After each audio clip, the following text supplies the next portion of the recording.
Ringside Heat, episode 128, broadcasting on March the 10th, 2024. And Super Mario Day.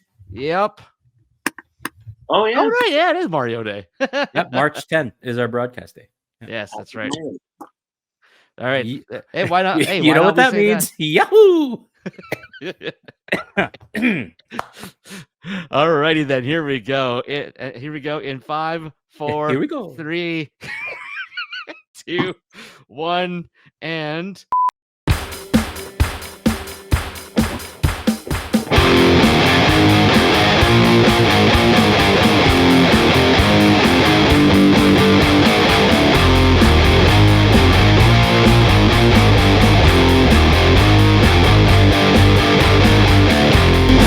Sunday night, and you know what that means. Ringside Heat is on the air on News Talk Sauga 960 AM. Ladies and gentlemen, my name is Lex Tan, host and producer of this show right here on the radio's Hour of Power of Wrestling Talk. And it is how many days? Less than 4 weeks before WrestleMania happens. We'll get the exact date for you, exact a number of days. 27 days. Yeah. How much say it's? How 27. 27 days until the show of shows, the granddaddy of them all, WrestleMania 40. Well, I was going to say where the big boys play, but that's WCW, and they're no longer around anymore. Anyway. Same company now. It still works. That's true. Yeah, I guess they're still around in a tape library somewhere. And hey, you've already heard two of these voices over here, and one of the voices you haven't heard for a while, so let's introduce him first over here. He is our AEW expert. He's currently in Cape Breton Island, but probably would rather be at the Gananoque Thousand Islands. Colin Dodge. Colin, how you doing? I just wandered into random chat rooms and I found you guys. So here I am. Well, that's what you get when you mess with your IRC feeds. Well, what is this, the 90s? Buttons. So, the 90s? The 90s? Yeah, IRC's all the way back in the 90s, dude. Oh, wow. You must be nice being rich and advanced in technology. Well, this guy over here talking about privilege and stuff. He's our wrestling memorabilia expert. He's an expert on wrestling merch, but just don't expect him to pay full price or be in line first. At Coca Collects, Chico Nuguid. Yes, Chico rhymes with cheapo. I've grown up being thrifty, man, but that's how you build a collection. Exactly. You wait for the sales, yeah. And then you get suckered into paying anyway, because that same toy company is going to re-release something, but better about 5-6 years later, and I'm still going to buy doubles and triples. What the heck? Ed Hart's got a new hat, so there you go. Yeah. Where am I going with this? Nowhere. Wait, that was Malibu Stacy. Never mind. Hey, hi, Colin. Hey. And the next voice you're going to hear is somebody that he is a musician and educator, a diamond-selling musician at that, whose music you'll hear everywhere with all sorts of revisions. Hello, John Dawson at John Dawson Music. Hey, guys. You suggest thrifty, Chico, but your action figure collection suggests excess. You know what? This is the truth. might be your truth. I don't know if it's my truth. Oh, well, what is truth? Here we go. Hey, what can I say? It's Lent. You have lots of action figures. It doesn't matter how cheap they are when you buy 4,000 of them. It is excessive. It's a good collection. I'm not saying it isn't. But thrifty is the last word I would use to describe the way you approach action figures. You may just have something there. Oh, I do. And there it is. There's our ring crew here for you today, ladies and gentlemen. It is me at Lex Tan Media alongside Chico, Colin, and John. You can follow Ringside Heat at Ringside_Heat on all social media as well. follow at Sauga 960 AM for all of their programming. And we're just glad that we have this platform with Sauga 960, an hour a week here on the radio, AM radio and everything. So I think that's all just damn cool. But you know what is damn cool right now is the wrestling business. The Rock said it last week. Wrestling is exciting all over again. And the thing is, like, he's only pointing out what we have already known for the last maybe 2 years or something like that, ever since coming out of the pandemic and WWE making the business great for everybody, not just them, but also the trickle-down effect of how good wrestling can actually be, and getting people's interest in wrestling. And right now, what we're going to do is we're going to talk about people who help make that happen. The WWE Hall of Fame list has started to be announced, and we have several names already publicized. Bull Nakano is one of them. We have the U.S. Express, Mike Rotunda, and Barry Windham going into the Hall of Fame. But of course, the wise man, Paul Heyman, was the first one announced to be part of the Hall of Fame festivities, of course, and it's a natural pick too, because he is from Philadelphia, and of course, WrestleMania XL, live from Philadelphia, coming up in the first weekend of April. And, let's talk about the Hall of Famers. First of all, I mean, Paul Heyman, a natural shoe-in, of course, for, as I said, for Philadelphia, but this man has just... has been a revolutionary, not like Seth Rollins, but a revolutionary. I mean, he was a visionary too. A visionary in this business, exactly. And one of the greatest managers to ever hold a microphone in this business. I'm going to say the greatest. Did you say the greatest wrestling managers? Was that what you said? Manager, yeah. Greatest manager in professional wrestling. I'm going to put, okay, when you're talking about the Captain Lou Albano, Bobby Heenan type stuff, Heyman is in that conversation, and I think it's a three-way tie. I think when you look at the best manager characters to ever be on a mic, I think you got Albano, you got Heenan, you got Heyman. I really don't know that there's better. Well, there's that's like a Mount Rushmore argument. Everyone's going to have their own take. Fourth might be valid. I'm going to put Slick number 4. Ooh, Reverend Slick. Number 4. He's fantastic. That's true. No, Heyman is long overdue. That's maybe not long overdue, but maybe obvious. I think this guy is. Yeah, it was bound to happen for sure. Yeah. Mm-hmm. Well, if hearsay is to be believed, he has been offered the Hall of Fame slot before, but he's turned it down. Oh, okay. Was there any explanation as to why?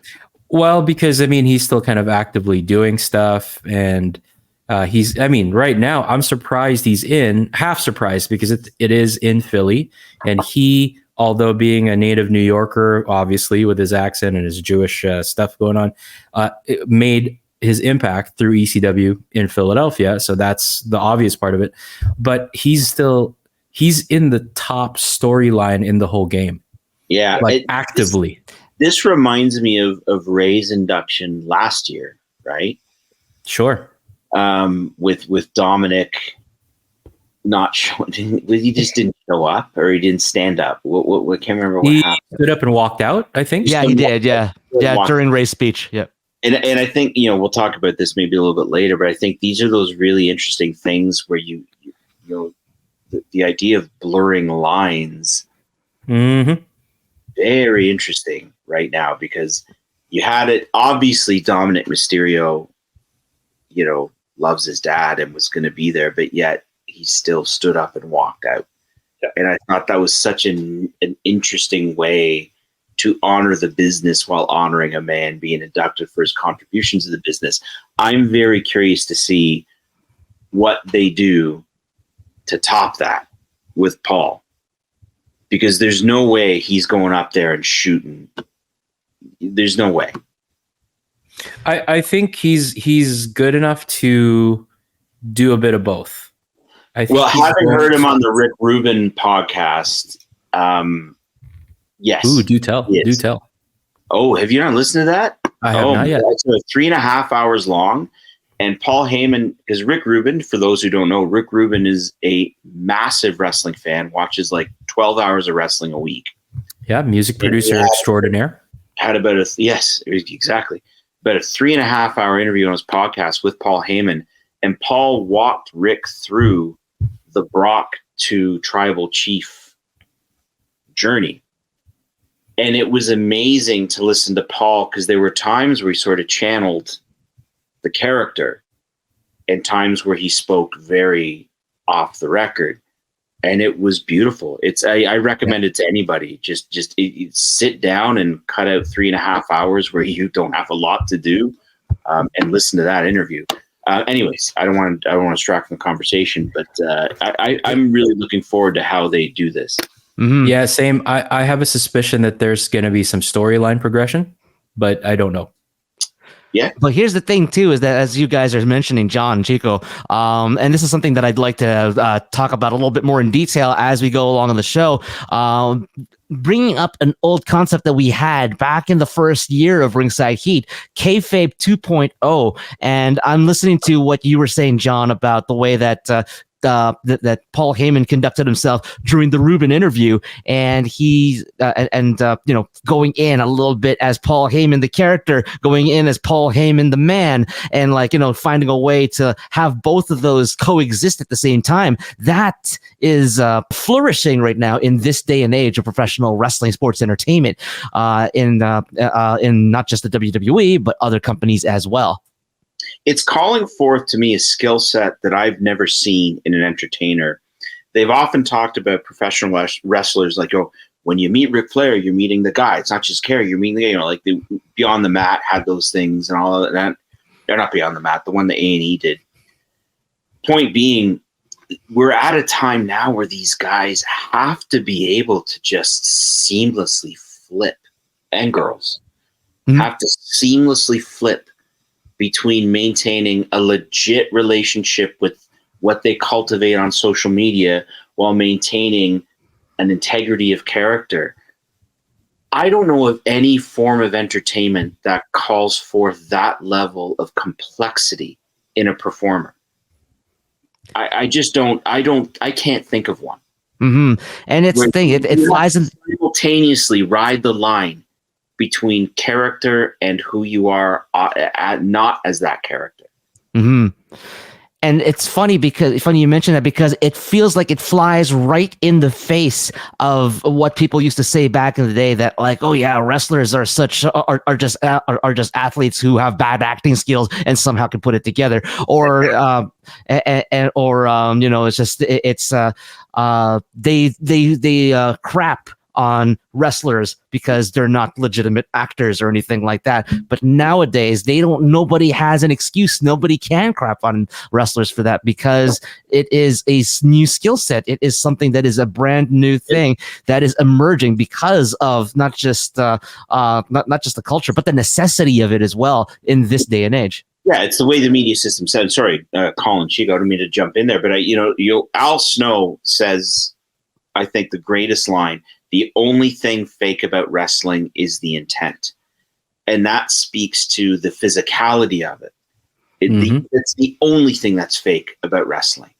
Everything else is true. But then this is a new phase, this character phase. It's like, this is something else, where people are coming in and going, yeah, and because I've done it. I do it with my kids all the time. We love watching. And again, sorry guys, but when they went to Perth, Rhea had Dominic try a bunch of Australian. We talked about this last time I was on the show. I'm in a Dominic Mysterio rabbit hole because he is hilarious. I find him so charming. I just love this kid. He's fantastic. And he's a simple kid. But he calls himself a 19-year veteran, which is the greatest thing I've ever heard come out of a performer's mouth, because he was 9. It's fantastic. Mm-hmm. Anyways, what I'm saying is that you watch these guys, you love them in character and off character. I look at the relationship my kids build with them. They want to see them, trying fairy bread in Australia and hugging koala bears and then getting angry in the ring, and there's no problem. Mm-hmm. There's an incredible fluidity, and it's absolutely accepted. It's a very interesting thing to watch. And not to mention, I mean, like what happened last week is Dominic Mysterio got married to his fiance, and guess who was there? Judgment Day, Damian Priest, Rhea Ripley at the wedding, side by side. Yeah, it's beautiful. It's an open relationship. Yeah. Listen, they're clearly close, and that's beautiful to watch. I don't know if you guys watched them doing the Rumble reaction, but if you watch Rhea, Dominic, and Damian watching the 2023 Rumble, it's quite amusing. Anyways, I love it. I love the fact that character is getting into this very sort of, I think we used a term before we started the show here, this hyper real kind of place. It's I don't think we've been here before, because social media hasn't been here before. It's a very interesting thing for a performer to navigate. You add that to the fact that they are performing physically in a way where the only thing fake is the intent. And I think you are still left with the best performers in almost any art form on the planet. Ringside Heat, a News Talk Sauga 960 AM. We're going to take a short break here. When we come back, a little bit more about the Kayfabe 2.0 discussion, but we're also going to discuss AEW with Colin and the rest of us, especially since they're coming to Toronto in a couple of weeks. And we do have some surprises that we would love to be able to tell you about as the couple of weeks go by. This is Ringside Heat on News Talk Sauga 960 AM. Back after these promotional considerations.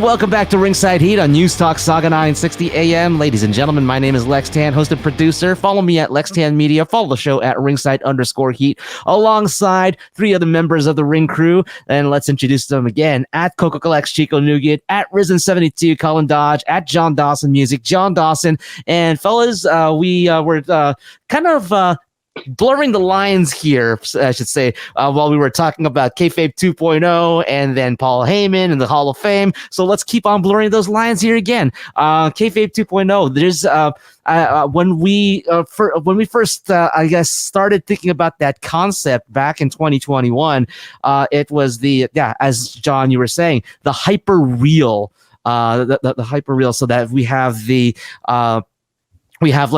got your Dwayne Johnson alongside The Rock, and they're both, Dwayne is The Rock, Rock is Dwayne, and even said that years ago. He's even said that 11 years ago during his during his program originally with John Cena, that there is that blur, that one in the same kind of thing, and because of that, there is so many things that Paul Heyman has been able to do in this industry. Not the least of which the promo that he cut on the previous owner of WWE before Survivor Series 2001, and it turned, as he said, turning wrestling into a dirty word. His father would be ashamed of what he did to wrestling or something like that, and those kind of blurred the lines and everything. And and as you were mentioning, John, again, it's one of those things that is it is a skill set that's been there. I guess I would say it's been there for a long time, but sure. It's more. But I think it's more prominent now because of the day and age we live in. The gains turned up on it for sure. Yeah, 100%. It's a very different way to be as a character, and I don't know that any other performer in that area of the performing arts, take things like music out of it, but I don't know that anybody has that particular. Yeah, and I was thinking if there would have been, but I mean, my mind went to The Undertaker, but then he was more method actor than Kayfabe 2.0 kind of guy. Yeah, maybe. Kayfabe 1. Yeah, maybe he was old school kayfabe kind of for Taker. He's very old school kayfabe. I mean, the guy didn't have a social media account like for years. And he'd show up everywhere with the long hair, with the brooding look, with the black gear. If it wasn't full getup, it was all black clothing. Like, so, Or he'd stay the heck away from the public eye. Exactly. Yeah. And you've never been to a Hall of Fame because he didn't want to show up as the Undertaker. Yeah, unless it was, I think maybe did the American Badass years see him at some of those things? He was more Mark Calloway like. Like he would have been in the back, just not on camera. That's all. Sure. Yeah. I do kind of miss that, about him in particular, but he's the only guy that really, I mean, what was Kane going to walk around in a mask all the time? Like he was just one of those guys who did that particularly to get the well. votes, he might. Yeah. Oh yeah, well, Tinker, like he was saying, he was protecting the business at the time, like how it had to be back then. Yeah, and he's another one who now can come back and if he walks in, God willing, we hear a gong or a something in Philadelphia, and him coming out, you're going to suspend that disbelief for a second and forget about all the documentaries and all the times where he's let the curtain drop on him, and you're gonna just drop back into that kayfabe moment. It's a beautiful thing they can do with us as fans, where they can go, if we just turn the lens a particular way, you're going to lock into this part of us. But we can it's like switching gels and a light. We're going to shift the hue a little bit. And it's a beautiful thing to watch. It's a beautiful thing to watch with someone like Dwayne right now. And I got to be honest, I think he's really fighting.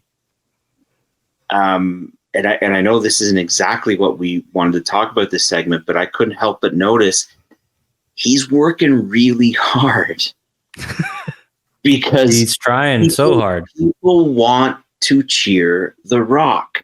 Yeah, we want to, because it's The Rock, and it's like he's coming out on every SmackDown between now and Mania. When has this happened?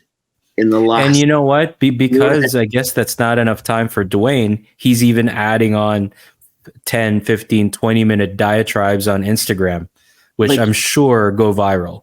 Like this would have been a dream years ago. But I as a fan, I'm going. But I'm a Cody crybaby. But I'm an Attitude Era kid. Well, not an Attitude Era kid. I'm a rock and wrestling kid. But I'm an Attitude Era Mark.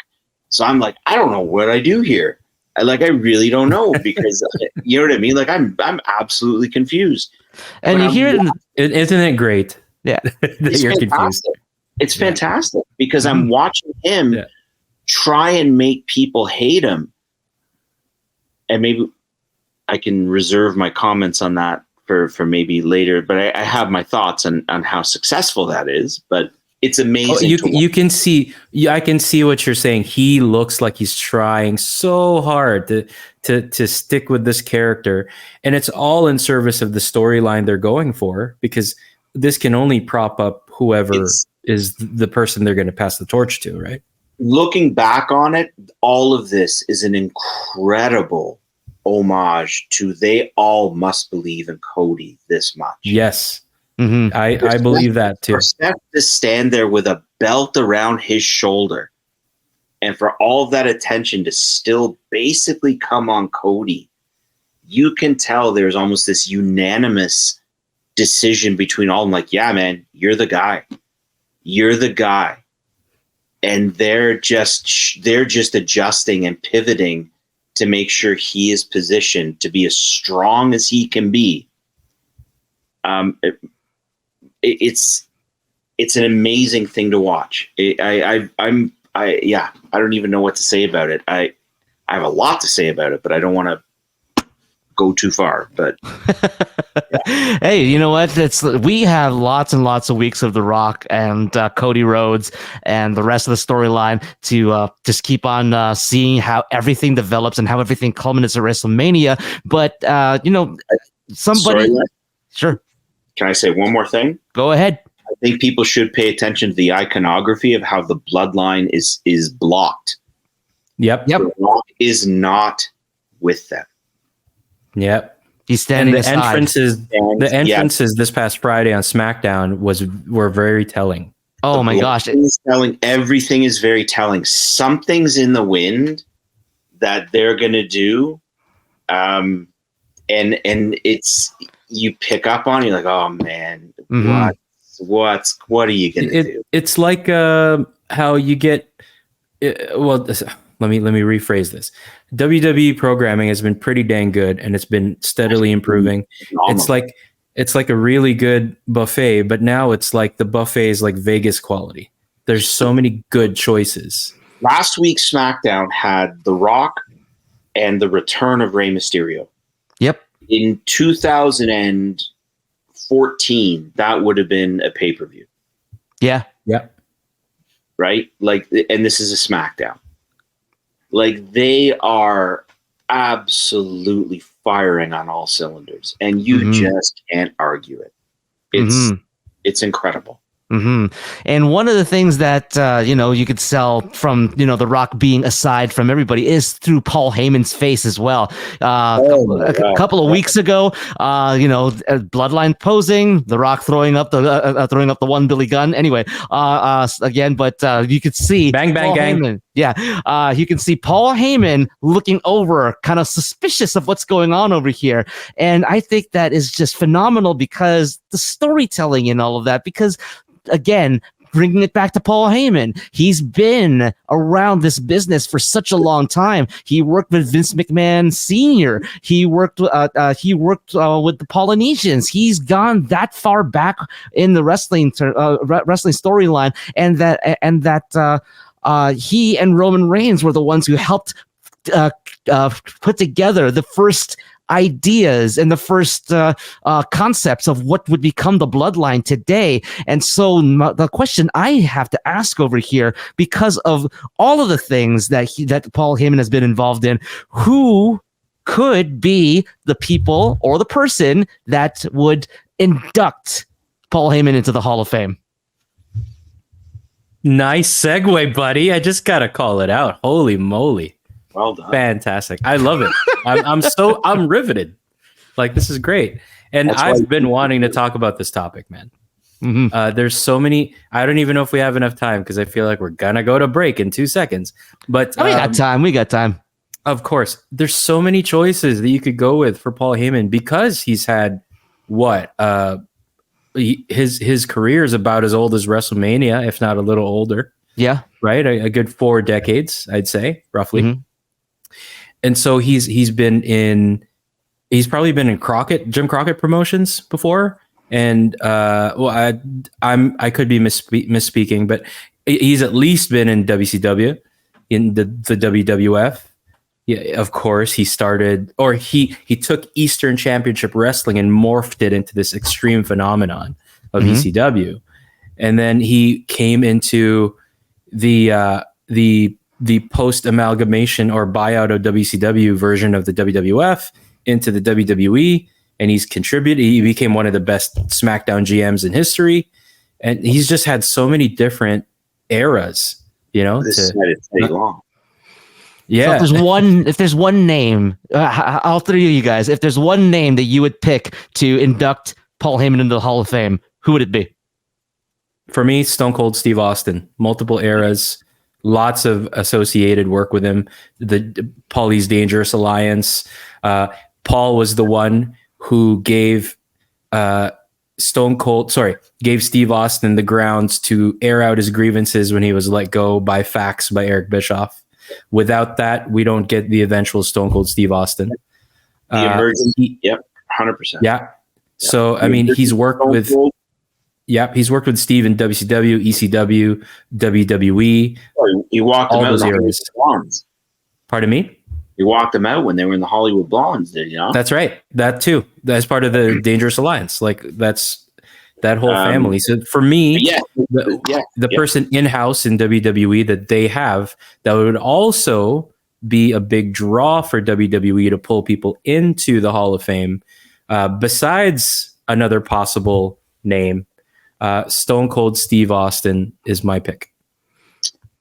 Yeah, I can't disagree with that. I think Stone Cold ties Paulie Paul E. Heyman together with Paul Heyman Mhm. in a way. That few on that. And now Paul E. Heyman also walked out Mean Mark Callis, Mm-hmm. right? Which, okay, maybe, but it would be a bit of a reach. That'd be a bit of an Easter egg. But I think Stone Cold, to me, is the that one. And you're right, Chico. Like, just in terms of draw potential, I like. And then we get Stone Cold in Philadelphia, and I gotta be honest, hearing that glass break, because if he's there to, he's coming out. Well, also, I mean, I was gonna dovetail this into the Bloodline storyline. If we're looking at Cody finally going over, and if the now official tag match on night one, The Rock and Roman versus Cody and Seth happens, and then they win, which I think will happen. I think we're going to get Bloodline Rules, Big Schmaz as a main event for night two. The Bloodline will again try to keep the belt on Roman through shenanigans, but this time we got like an Avengers Endgame style roll call. And when the desperation hits and the greatest enemy that's on the outside would be The Rock, who can stop him? Glass breaks. Oh yeah, I mean, like, that's great and everything, Yeah, and that would have been amazing. I didn't think of that because I actually thought we'd hear "Gong, time to play the game." Oh, nah, I don't want to risk his heart. I can't do it. I don't think he would. I think Triple H probably still works out. I think delivering a pedigree to The Rock is probably within his wheelhouse. That's not bad either if that's physically like cleared. I'm not talking a match. I'm not talking a match. I'm not talking a bump. Just a run-in. A run-in, a little kick, a little pedigree. You know what I mean? Like, I feel this is a guy who's probably still going to the gym. He can probably deliver a pedigree to The Rock. That would certainly be a holy insert expletive here moment for sure. Mm-hmm. Just saying. But it could only be those two, because you're right. In my mind, in my dream scenario, there is that. I wouldn't say Avengers Endgame. I think Civil War, because for me in the MCU, that tee off of the two teams floating into each other in Civil War was gorgeous. Endgame was obviously huge, but I loved watching. There was like up high and down low. There's something the way they structured the Civil War tee off, which they recreated in Endgame. It started in Which Civil is like War. more CG characters. There's just more CG, but that's what I loved about Civil War is it was just the characters, and that looked a little more organic to me. And I think you could see a beautiful 5-on-5 lineup. A nice lineup. You could do that well, and you can do it perfectly. I think it also sets up, because I think what's going to happen is they're going to lose, which means, and I'm sorry guys, I'm going to say this. I need to take a minute. Seth is going to lose on the Sunday, which is going to tee up Seth's resentment of Cody. We've got a beautiful little team right now, but Seth could find a way to blame Cody for weakening, him being weakened going into his match on Sunday, which sets up some nice stuff for those two down the road. There's a lot of good stuff that comes out of this. A lot of good stuff. Yeah. Mm-hmm. Well, it's almost like any which way you go. There's just a long. Everybody wins. Everybody wins. Long-term booking wins again. Yeah. True. Yes, exactly. But we're actually we actually are up against the clock right now, and I actually wanted to get to Colin and ask him who do you think that Paul Heyman would be inducted by. Don't forget about Raven. Wow. Interesting. Tell me. And not even just for the soundbite joke, but the height of his career was ECW Raven. Yeah. I mean, his wrestling career is in ECW. And that was his height of being a champion, the top champion, as much fun as, I had watching him and first learning about him at WWF, but obviously after the fact. But I think one of the biggest stars and one of the biggest heights of a person's career in ECW was Raven. I think that's somebody that should definitely be in the discussion for it, especially if you're thinking about the catalyst that Paul Heyman was for Stone Cold. You could say the same. He was that catalyst for Raven, at least in his time in ECW. I would put Raven in that conversation. That's a could we have something, guys, where just like the Undertaker had something special because he's one of the GOATs, could Paul Heyman, as one of the greatest managers of all time, have some sort of multi-phase induction where you got one guy taking one chunk, another guy taking another, and another person taking another? So you got Stone Cold taking part of it, you got Tommy Dreamer, let's say, or Bully Ray or Bubba Ray Dudley taking part of it, and then CM Punk taking into the modern day. Mm-hmm. Not out of the realm of possibility. It's there's so many facets of Paul Heyman's career. People still call him Paul E because he was Paulie Dangerously up to this day. It doesn't matter. Yes, ladies and gentlemen, his name is Paul Heyman, but he's still Paul E in this industry. Oh yeah, he left a mark, and some people would say that's a skid mark, but that depends on who you talk to. But no, Paul E with the cell phone, the brick cell phone, is iconic. Yep. You know, I still think of him when I think of those old school cell phones, and then it's self-perpetuating thing. Because of him, he reminds me of the phone as well. Mm-hmm. So it's like back and forth with both of them. Yeah. And again, he's still using that cell phone with call Roman Reigns. It's still happening. Morphed it into today. The one with the Rock's logo on it, that's cold. Yeah. Does he have one with Dwayne's logo on it? Yeah, he's got two phones, one for Roman and one for Rock.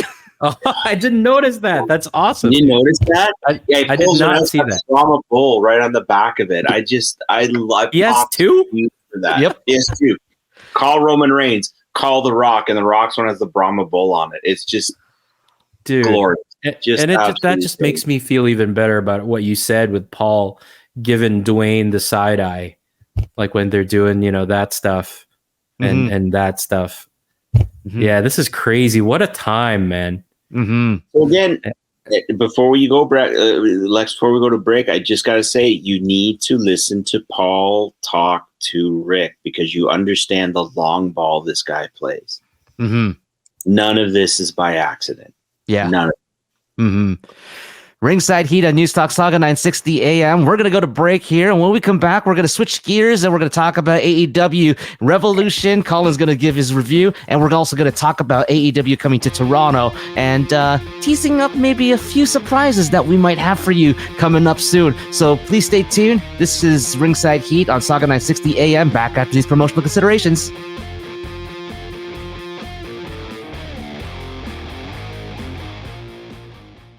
I'll tell you though what I want to say about US Express. I never remembered their name. I always remembered as a kid Barry Windham and Mike Rotunda. Mm-hmm. It was William Monsoon. I was going Barry Windham and Mike Rotunda. They never said a name to me. It was just their names. Mm-hmm. Barry Windham and Mike Rotunda. That's what I heard it like a million times. Maple Leaf Wrestling, like I'd watch Barry Windham come in. He was like this giant blonde guy, and I loved watching those two. Mm-hmm. I'm a huge mark for those two, but I never remembered their freaking name. Mm-hmm. Which is hilarious because you think Bray Wyatt, that's their names right there. This was whole JP tonight. I said, they got inducted, and Barry Windham is what Mike named his kid, Windham Rotunda. Mm-hmm. And that's what I heard as a kid, Windham and Rotunda, Barry Windham and Mike Rotunda, Windham and Rotunda. Mm-hmm. Like that rhythm of that cadence of those two names, way more than US Express. Yeah. I thought that was beautiful. It's just like right on, man. Those guys were two of my favorite things to watch. And I feel like I remember watching them against the Hart Foundation a lot. They would have What do you say, Hart Foundation? Well, I was just saying, like, when I heard the whole story. I don't remember US Express as the name. I just remember Barry Windham and Mike Rotunda. But I feel like I watched them. Heart Foundation, Killer Bees, Barry Windham and Mike Rotunda, and the British. It's a little harder to remember US Express because somebody named Hogan co-opted their theme music. Oh, that's right. It was Real Wow, American. US really? Express, Yeah. before Hogan, came out to Real American by Rick Derringer. Wow. Yep. You're right. I knew that. You're right. And then I can't remember if it was in the same federation or maybe they Hogan teamed was with coming out AEW by or something, but they also did Born in the USA. Yeah. Springsteen. Hogan came out to Eye of the Tiger. Yeah, Hogan came out to Eye of the Hogan Tiger. did before Real American. Before Real American. 100%. Oh my god! It's like Junkyard Dog came out to Another One Bites the Dust before Grab Them Cakes. Yes. Before Grab Them Cakes. Yep. Yep. Another One Bites the Dust. That was JYD. That was JYD. Oh, Hogan. Yeah, it's pretty interesting about the history of like theme music too. But yeah, Real American was used before Hogan by the US Express. You're right. Chico, now you mentioned it. I knew that because I remember hearing that. I remember that memory of going like, wait a minute. When I heard Hogan, I was like, oh, I didn't remember it's happened. I was like, yeah, you're 100% right. Okay. Now, did they do Born in the USA before they were in the WWF together? Because I know that they also used that, or did they use that as their theme after Real American moved over? I didn't watch anything. I got 3 channels. Like turning the dial. I turned the dial and then I'd watch it was NWA or some shit, and I'd be like, I was in high school gym. We had the big box where the numbers were pushed down. Yeah, like we had the dial one. We had the dial one in our house. 13 channels. That's all you get with that dial. Fox 29 before it became My TV. It was Fox 29. That was the only channel. And like channel 11, CHCH showed the Maple Leaf Wrestling, which is just house show. I remember CHCH was for a time. They were also the home of WWF Superstars. They were, and that was all I could watch. And they would all. It was all house shows from Maple Leaf Gardens and promos. Mm-hmm. And I'd be like, and then I'd have to call. I remember I'd have to like in the newspaper there'd be a number to call to get the results. Yep. I was like, oh my god, they won! Like it was just horrible to be a wrestling fan in the late '80s. I couldn't see just very, very quickly, because you said Fox, Johnny, you know they're bringing back X-Men '97. Have you seen the animation? It looks fantastic. Dope. The only problem, ours. Yeah, but the only other problem I have is that it's not the same voice actor doing Logan. The guy they got doing Logan different is person. Too different. Yeah, but otherwise, everything looks fantastic. Okay, this is just the guy who. They should have just gotten Hugh Jackman to do the damn shit. No. Hugh Jackman's is too different from the cartoon. No. Oh, Hugh Jackman wouldn't work either. Very, very impressed with how they rendered it. Very impressed. Yeah, for sure. Because it's not trying to exactly reproduce the 92 or 91 show, but it's like a good modernization of it without making it kind of thing. But it's very close. It continues it. It's a sequel series. But it also, it doesn't try to sort of force feed you that original animation. No. So, but it takes it in the spirit of that, like you were saying. Oh, it looks amazing. Yeah. So, but the new guy, who's the new guy? Cal Dodd or something doing Logan? I didn't look up any of the actors yet. I wanted to show you guys this too. That looks cool. This is gorgeous. I picked it up yesterday. Brand new comic shop opened on Main Street. That's a bar / comic shop / coffee shop. Oh wow! Oh, that place. Okay, yeah. Wayside. So this is Batman. This is the Doom that came to Gotham. It's set in 1928. It's been 5 years, so he's gone away after his parents were murdered. He comes back in 1928 as Batman. I have it on deck to read tomorrow for my March break, but it's gorgeous. Like it's just Depression right around the corner. It looks nice already. It's beautiful, man. I'm telling you. Like, look at that. Look at that bat suit. Yeah. Mm-hmm. Isn't that gorgeous? What is Joker wearing? What's around his neck? So that's this Mr. Freeze. I think that's Mr. Freeze. Is that Freeze? Oh yeah, you're right. That's yeah. So this is so this iteration of Batman. This is just if Batman was like what grew up in the early 1900s. In 1920s, or the aughts, I guess he would have been a kid in the aughts. It's actually it It is an animated movie. I did. Oh, Mike Mignola. Yeah. That's Hellboy. Yes, you're right. Oh, I'm definitely going to buy it now. Honestly, Colin, Hellboy. Yeah, you will like this. I watched a bit of the animated movie, but I stopped because I wanted to read this. And so they did a movie too? They did. Today, Gotham. Tomorrow, the world. Shut up. Get out. Those movies didn't happen, just like Chris Benoit. Okay, now you're making me laugh about Chris Benoit. Hey, you missed me. All right. Alrighty, here we go. We're gonna miss that humor in Philly. You know that, right? Yeah. Uh-huh. Here we go. But I understand even more that you definitely will not be there at this point because Logan Paul is advertising Prime on the ring mat.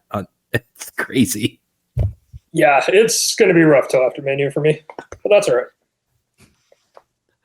Alrighty then, here we go. In 5, 4, 3, 2, 1, and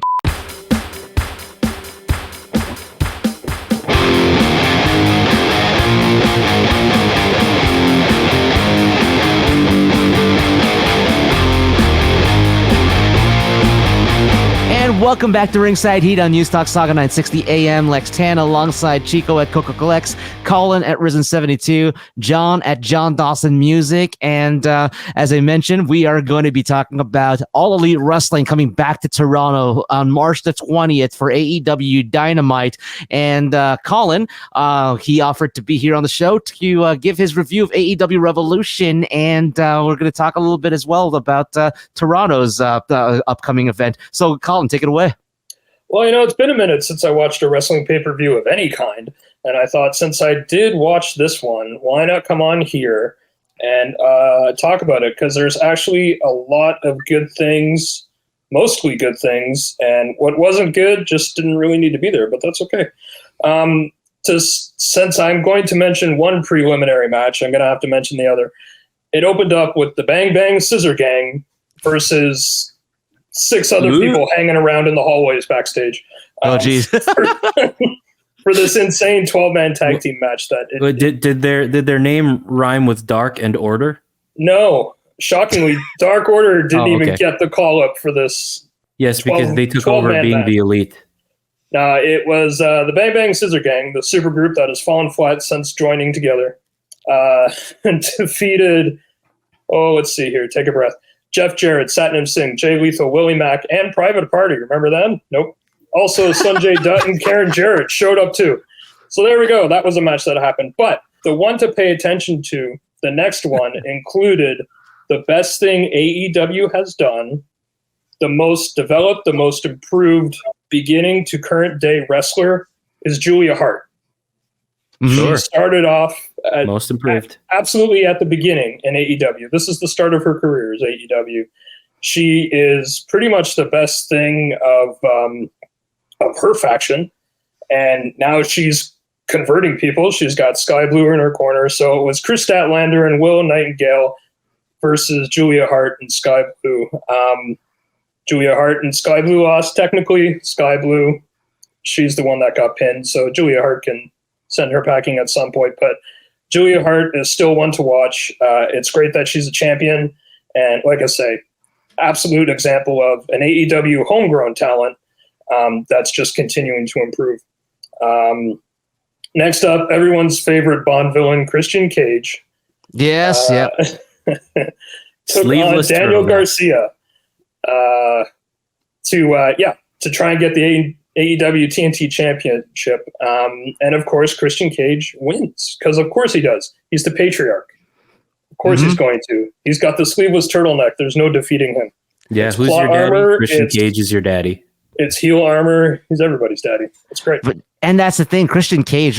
Chico and I were talking about this the other day. How Christian Cage has this just amazing character, and for lack of a better term, the sports entertainment side of wrestling, and he's one of the most effective characters on the roster, despite being 30 years more experience than some of these people that are on the roster themselves. And one of the most efficient too. That's a classic example of doing a lot with not as much.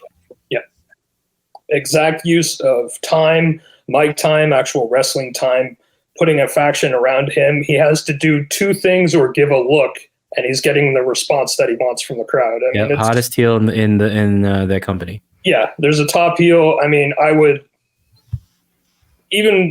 put him right up there with MJF as a top, AEW's top heel, if top not active heel. Mm-hmm. Well, active heel, but even while they were both there at the same time, right? Yeah. The next match, this wrestler and another wrestler I'll talk about later, last year and continuing to this year, if TK is capable of a slow build, it's these two.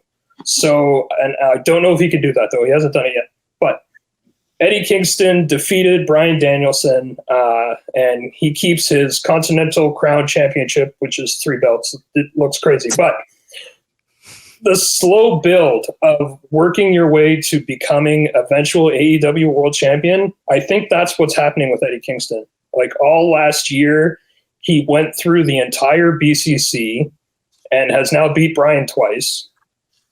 It's just, it keeps going, and him holding this Triple Crown thing for a while, I think it's building to him being an AEW champion one day. It's another great match. I can see it. Yeah. I like the way you put that. I think I can even see him being the one to dethrone Samoa Joe when the time comes. Yeah, and I'm not even sure if they want to do it that soon, because what do you do with the 18 belts that he wears around his waist right now? What? I didn't notice the one that they made up to after that. But I mean, I didn't notice that one really they made up for him after the tournament. He only has so many shoulders, it's tough. He brought two titles into the tournament and was technically defending those two. And then because he won the tournament, suddenly he's got a third. Yeah, he's got a third, because that tournament was going to have its own belt anyway. Yeah, there's belts everywhere. Yeah. Yeah, and he's got 3. So another great match to watch aside from all of that. But yeah, I hope they're doing a proper slow build for Eddie Kingston.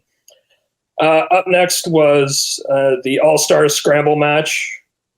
I mean, Jericho was in there. He's an All-Star. And then it certainly was a scramble otherwise.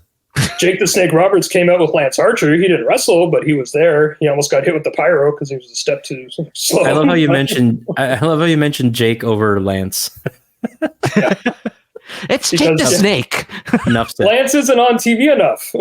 I mean, he's great. He wrestles great. He's the Jake the Snake. You got to give the love to Jake the Snake. Well, yeah, but I mean, if he's doing his job as a manager, he's not the front guy. How unfortunately they haven't done enough to prop up Lance, in my opinion. But who cares? Next, he's on the road too much, so yeah, he doesn't do enough things there. So anyway, Wardlow does win, so he's now Samoa Joe's problem. In some, is it going to be next week? It's going to be this coming Wednesday at AEW Big Business from Boston, Massachusetts. Oh yeah, pay attention to that intonation right there. Let's see here. Scroll. Yes, and then of course the next, talk about slow build to becoming a champion one day. Orange Cassidy. Now he lost his belt, so he's got space in his knapsack to carry another belt. So maybe he goes. They have said that. Joe. They've taken that angle since. Maybe it builds to Eddie versus Orange. What will the AEW crowd do then? 2 of their favorites. Their minds will split in half right in the arena. But so yeah, Roderick Strong, of course, perfectly storyline, making sure Orange was as beat up as possible heading into that match. It was a clean win till after the fact. And then everybody came in, and then another NXT top star came back to join all their NXT friends in Undisputed Kingdom. And so that was fun, I guess. Supposedly, but yeah, Orange, he turned down. So Kyle O'Reilly, did you see the post-match segment? Mm-hmm. He hugged Roddy Strong. Of course, they were in NXT's Undisputed Era.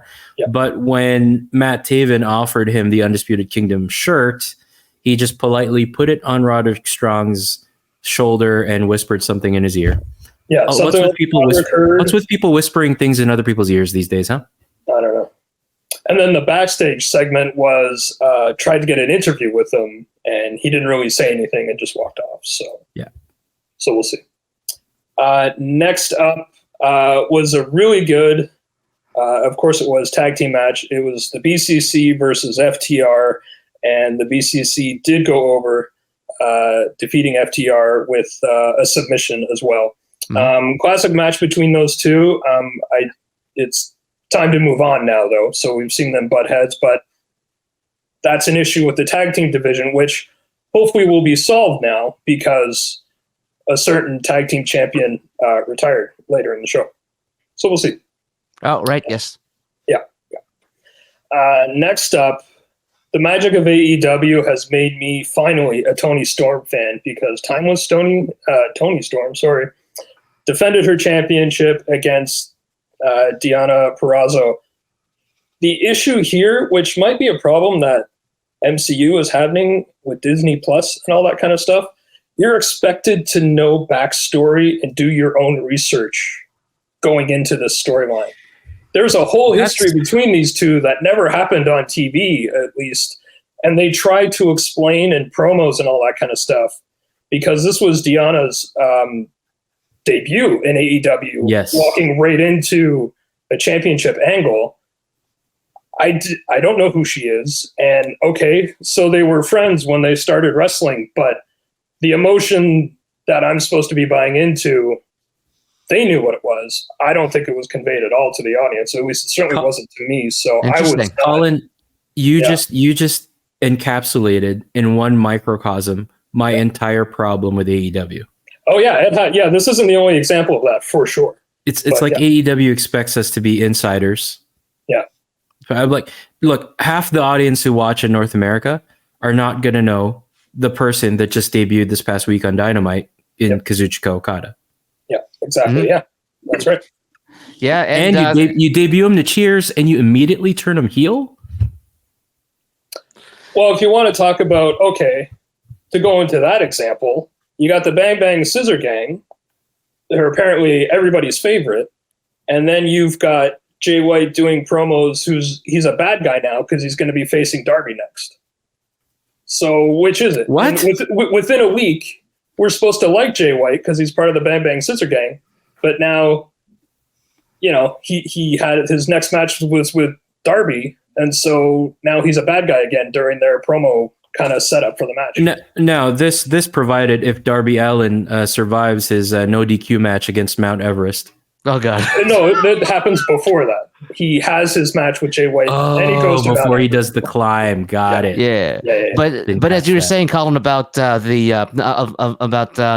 to know story or being insiders before, while not a lot of people are insiders, that could also be the case with Will Ospreay defeating Takeshita as well. So yeah, and that match, great match, by the way. Great match, but I found that to be more dangerous than the last match. I found it more dangerous than anything that Darby all the flippity did. Flips? No, with Takeshita throwing Ospreay into the turnbuckle upside down. There were that was super dangerous. There was way too many moves where everybody's getting dropped on their neck. And that's crazy. The kind of wrestling that Ospreay's going to be bringing to AEW full time now. I don't want any part of it. Well, that's what got him sidelined for over a year, was it, in New Japan? So yeah. I mean, that kind of crazy. If that's what's going to happen, if he's going to be dropping everybody on their head, or the move is too dangerous, that you can't control the fall properly, or whatever. Yeah, I don't want that either. I don't want anything. But I mean, bottom line, man, I will jump in on this and say Ospreay versus Konosuke Takeshita was amazing to me. Like, it was pretty dang good. It was, but those kind of landings and almosts ruined the match for me, though. Sure. It took the fun rate out of from what I was seeing. I mean, it was kind of a slow build at the beginning. Once they really got going, it was great to watch. And then that stuff started happening. I was out. I mean, you might as well. It's just like the blood matches or something. I don't need that much of a massacre. Speaking of blood, in the match you're about to go into, Well, actually, before we one get of the into that matches. match, Samoa Joe defeating Hangman Adam Page and Swerve Strickland in a three-way match for the AEW World Championship. All right, the world title. I expected that to happen because Samoa Joe should keep the belt, and neither Adam Page nor Swerve Strickland really can really should be holding the belt at this point. They're still on their upward trend, especially Swerve. I think this is more of a Swerve much more of a Swerve push. Well, actually, I Swerve ahead of Hangman in terms of who should have the belt. Sorry, did you say you put? I would put. I put Swerve ahead of okay. for sure. Yeah, we both do. Yeah, but it was really smart storytelling, which also doesn't happen a lot.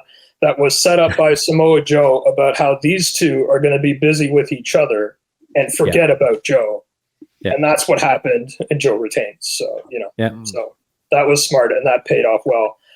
And then, of course, the finale: Sting and Darby Allin defending their tag team championships against the Young Bucks, with Ric Flair, Garrett Borden, and Steve Borden Jr., and also Ricky Steamboat was at ringside as well. Timekeeper. Which was great to see. What a video package to usher it in, huh? The best video package they've done, hands down. So it's nice to see that they're capable.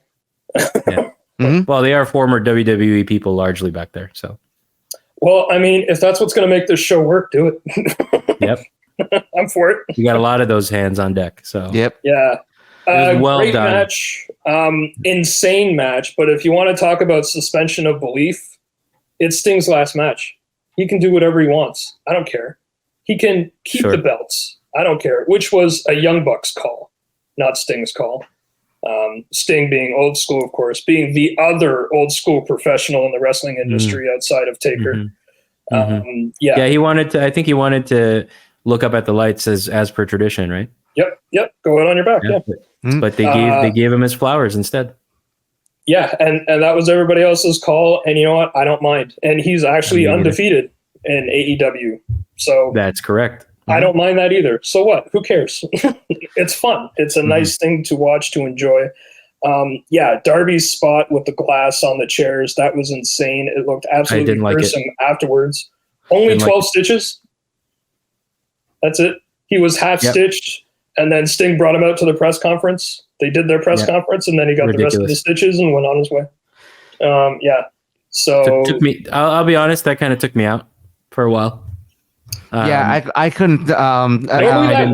For me, it didn't bother me. It was all in the insanity of the match, right? So, well, Sting did. I mean, one would assume Sting being Sting and being that close with Darby throughout his AEW run, he just told him, "Do whatever you want, kid." Yeah. And that also begs me the question of what. The mixed messaging of that the talent is receiving in in AEW, because CM Punk, rightly questioned Jack Perry about the whole using real glass, and if this is and the idea of real glass being used in this match, and yes, I would believe that it's real glass because of the way that that Darby Allin got cut up the way he did, and apparently shards of glass going into the audience as well. I also saw footage where a fan had a couple of cuts on his hand. I also saw an angle where a lady had some flying glass towards her face area. I think a lawsuit came out of that. There's at least one. And also, Nate was still ringside crouching so that they could do the finish visually in the ring. But because of the debris, you could clearly see in his ankle area, there was a gash too. Yeah. So he was bleeding as well because of the glass, not of his own doing. But it was just such an irresponsible explosion of glass. Yeah, that's unnecessary. I didn't like it.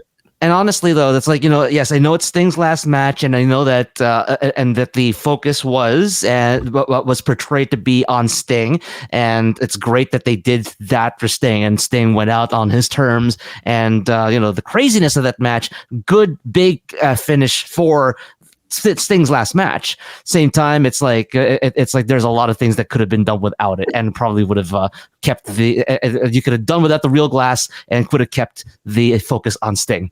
Can I ask why when we're talking about performance when you can, and there's things. We did a whole thing with my sons of watching, like making fake glass, not even sugar glass. Like there's stuff you can use to make fake glass. Why real glass? Why? I'm just shrugging. Who knows? I don't know. But it just seems like such an irresponsible decision. Because Darby's insane, and no one is saying no to him. So is this a weird hangover from some of the extreme stuff that's happening in some indie promotions, or what is this? Like why would you risk the potential liability of audience members? Like I'm thinking, like as like I'm going as a teacher, I'm like, everything we do is to protect our students. Yeah. Nothing we do. We don't want to put students at risk. We're always thinking about student safety. I would think in the position of a wrestling company, our audience safety has to be paramount, has to be an equivalent. Why would you even put on the table something that could potentially injure an audience member when the variabilities in terms of liability are like incalculable?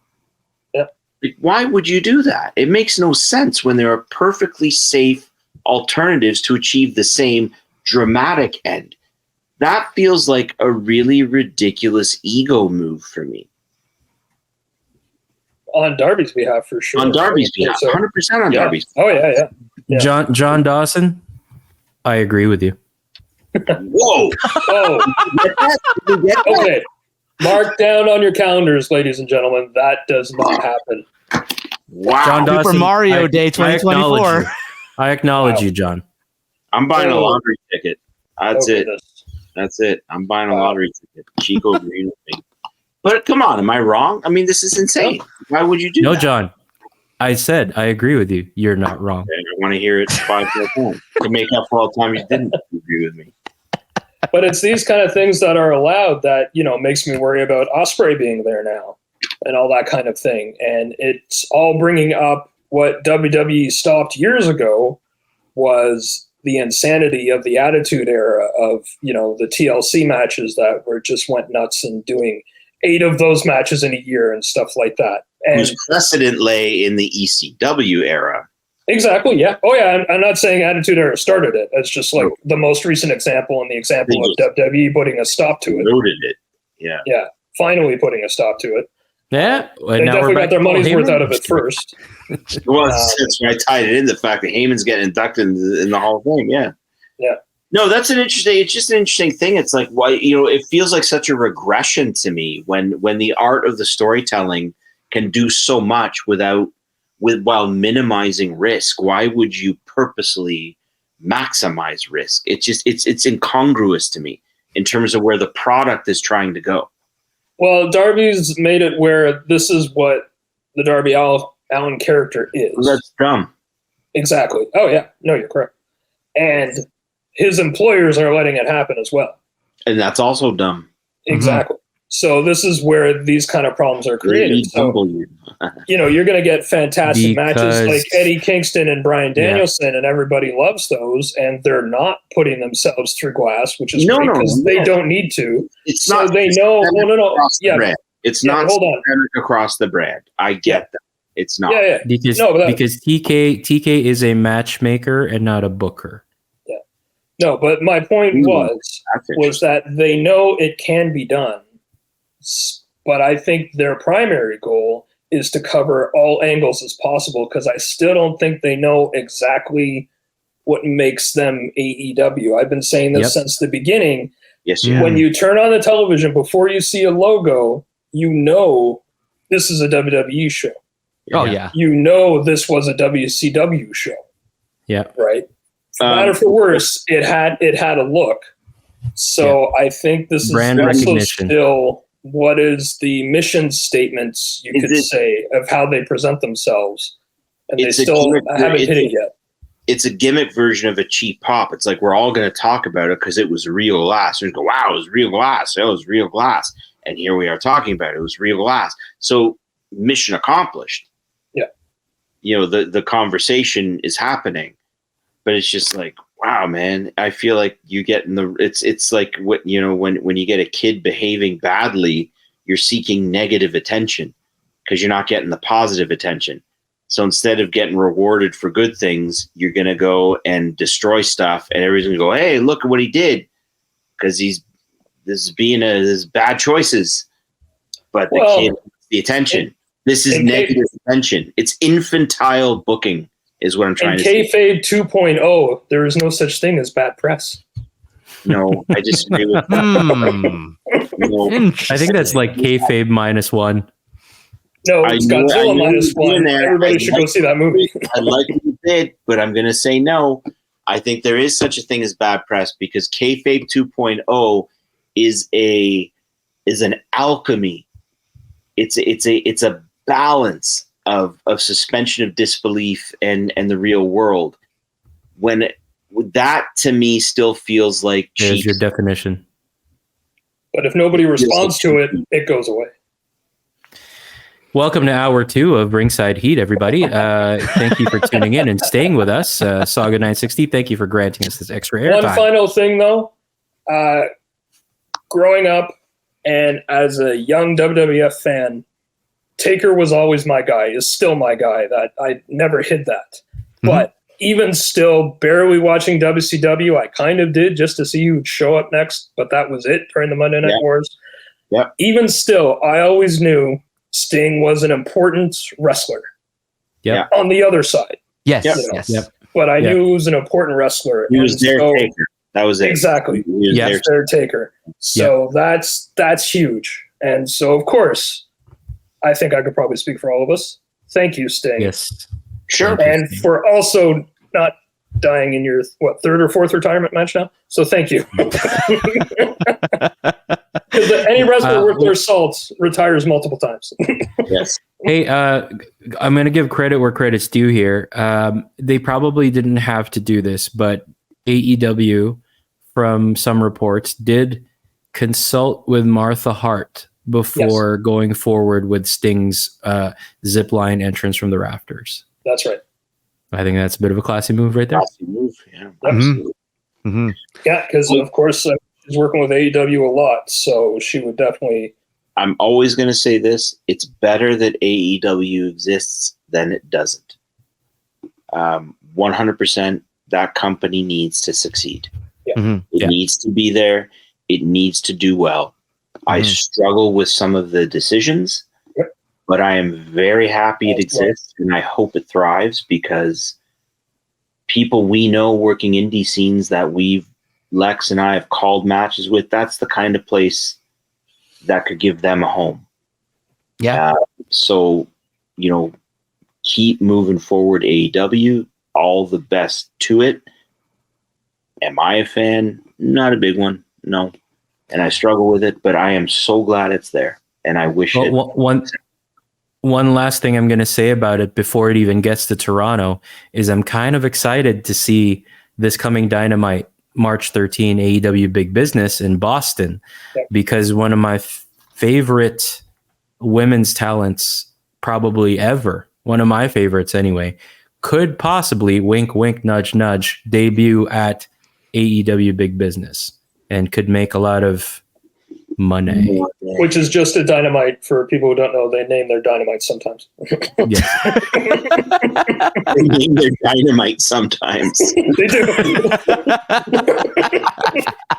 Yes, But because if they're all special, none of them are special. They name their Dynamite sometimes. Yeah. They do things. Hey, there might Is be it even people Dynamite anymore? Eh? Is it even Dynamite anymore? It is. Yeah, they did. I guess congratulations on AEW as well. I watched it the other day. I actually sat down and tried to refreshing their look. Yeah. I watched it on Wednesday. I watched some stuff. Okay. I didn't care for the promos. They brought back their tunnels. Yeah, tunnels are back. That's right. Yeah.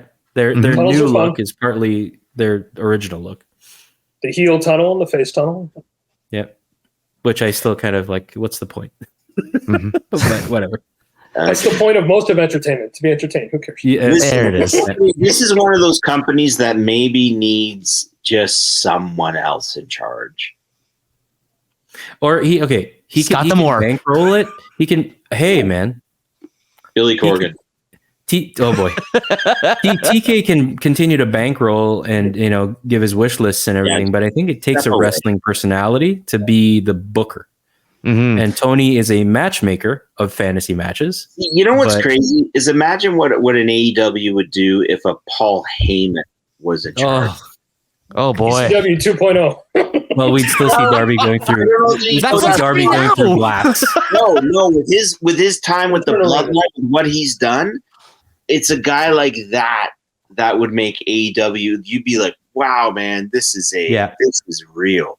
I can agree with that. You need a guy like that. You need a guy like a Paul Heyman, to step in and go, get this broccoli-headed dude off TV. Let's stop him, and let's do some real work. AEW coming to Toronto. We've got we've got a couple of interviews that are going to be lined up, and we are going to be telling that to you on social media and teasing that for you coming up. We might even have a live show on March the 19th, and hopefully we will be able to get all of the logistics worked out with that on Sauga 960 AM and have one of the talents from AEW live in studio with us as well. So please stay tuned for that. One of the things actually for AEW Toronto that's going to be happening March 20th, Dynamite is going to be filmed here and broadcast live from here. This has been announced 2 days ago. Or 4 days ago, rather. Adam Copeland versus Christian Cage in an I Quit match for set for AEW Dynamite that night. So that is definitely going to be a great match for us Toronto fans. Two of the biggest names of this generation, of the last generation, of 3 generations of wrestling, basically, are going to be colliding head to head. Our hometown boys, Adam and Jay, are going to be in an I Quit match. My goodness gracious. AEW, for all the flack we give it, that's actually a really, really great match. They'll do good work. Those two guys are unassailable. I will probably try my best to watch that match as it broadcasts. Everyone should. Everyone should. Yeah, that's worthy of my eyes. Yeah, that will be a clinic. Mm-hmm. It'd be cool to be in there, but then can't pay for everything because in about 27 days we're going to be at WrestleMania. True. Oh, they're doing WrestleMania again this year? Cool. Yeah, it's coming up. Yeah. Well, that's what nothing compared to you. Nothing compared to AEW Dynamite Grand Slam, but Logan Paul's WrestleMania. That's what they're calling it. Ooh. Yeah, WrestleMania. It's going to do big business. Be successful. Oh well. Yeah. Ringside Heat on News Talk Sauga 960 AM. For those of you on the video podcast, thank you for sticking with us. For those of you listening to on Spotify as well, thank you for sticking with us too. For those of you on the radio, you probably heard an edited for time version of this podcast over here. But we're either way, we're glad that you were able to join us nonetheless on the radio, on YouTube, and on Rumble, as well as on Spotify or wherever you get your podcast. So that leaves me to thank right now our wrestling memorabilia expert at Coca-Cola X, Chico Nuguid, our AEW expert back again for the first time in a while at Risen 72, Colin Dodge, and musician, educator, Red of Earth theme music, and the guy that we call Taco every now and then at John Dawson Music, John Dawson, and myself, Lex Tan at Lex Tan Media. Thank you so much from all of us for tuning in and listening to us, watching us here. And we hope you keep on following us on our journey toward WrestleMania and our journey toward AEW Toronto as well. So for the rest of us and for Jose and Steve, who were not able to be here with us today, thank you very much for tuning in and listen to us at Sauga 960 AM on Sundays at 7 p.m., Tuesdays at 9 p.m., possibly on March 19th, a possibly different time, but we'll see how that works out. And follow us at Ringside_Heat. I'm Lex Tan, and you're and this has been Ringside Heat, where we remember the things that you care to forget. And what's the new one that we have? What's the new one that we have, also? You had your time. Don't take ours. There you go. Hey, Have a at great least I'm night, not the everybody. TNA wrestling expert anymore. Sting retired. You don't have to talk about it anymore. Good night from Toronto and Cape Breton Island.